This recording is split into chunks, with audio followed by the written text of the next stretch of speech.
For my William Allen White reflection, I chose to read the book Yellow Star by Jennifer Roy,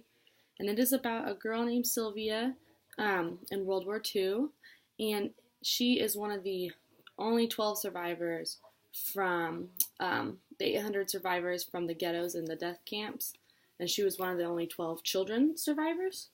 Um, this book is really interesting to read, one, I think, for kids because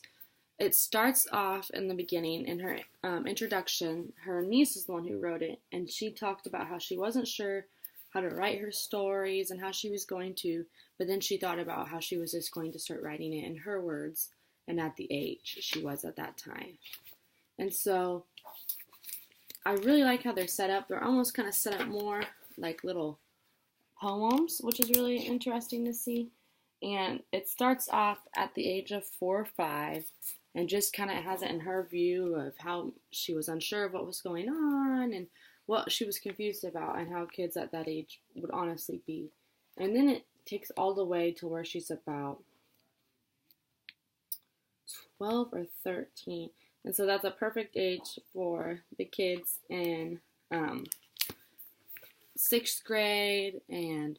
7th grade and 5th grade to kind of read, to have a little bit more of a understanding of how she felt. And I think it's a really good book because it's not one that would usually, I think, be read a lot as thinking of children's literature, but it has a lot, obviously a very historical background to it, and it also is kind of almost a little bit, not so much of a positive thing, and it kind of gives the children just a kind of a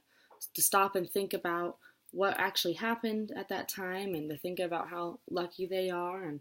just really kind of think that it's crazy to think about how long ago how things were different. And I just think that it would be really good to kind of introduce a unit about World War II and the Jews and the ghettos and death camps and talk about the lives of people in those, and have be able to introduce a little bit of history that usually isn't covered at that time. And so I think this is just a really great book. It's a little bit of a longer book, but again, I think it was really inspiring and really interesting. And I definitely, if I have an older elementary class someday, I will definitely be reading this one.